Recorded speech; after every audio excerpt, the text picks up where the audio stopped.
The study comes from a concept that's been used in elite athletes for a while. Because I've worked with elite athletes for 15 to 20 years, and it's looking at using cooling to affect core temperature to improve exercise performance. So when you take that idea to the obese sedentary population, one of the biggest barriers and complaints that I hear in the field is that people are getting too hot or uncomfortable and sweaty, and so this kind of stops them from exercising. So the idea behind the study was to kind of add cooling during exercise by using a device that cools the blood as it comes to your hand. So to slow the rate of core temperature rise, to make exercise a little bit more comfortable, to try to reduce one of the barriers to allow people to exercise for a longer time. I call it the glove, and it's this device where you put your hand into a really light vacuum, and you rest your palm on a metal surface, and underneath that is circulating water, and you can change the temperature of the water.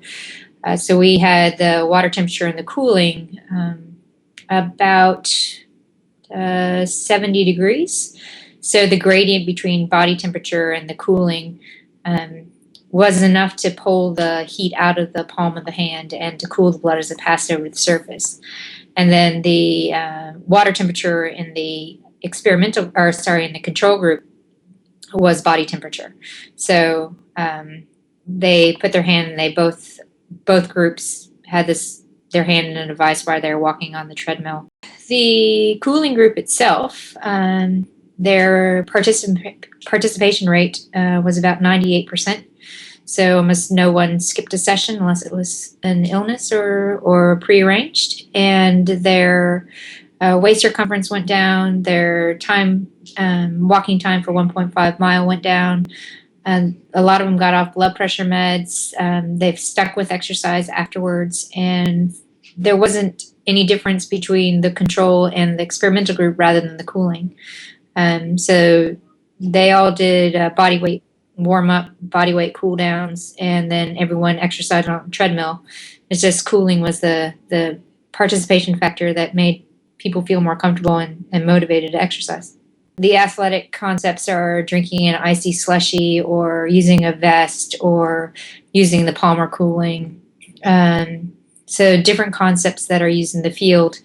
And clinical scope, it was easier to try out the glove rather than have everyone use a different vest because of body size, and you really need vest adherence. And the other aspect is we really wanted to affect the blood temperature.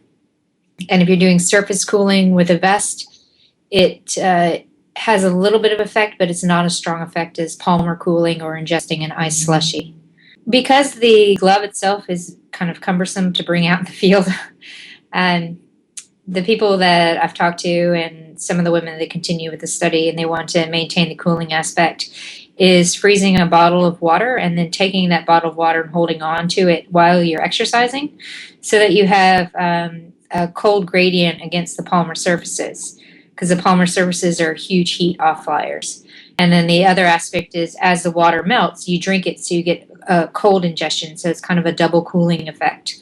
Until we can make the glove itself a little bit more portable, that tends to work best in the field. You can do it in the gym, you can do it outside, but it's all about keeping the body temperature down and being a little bit more comfortable.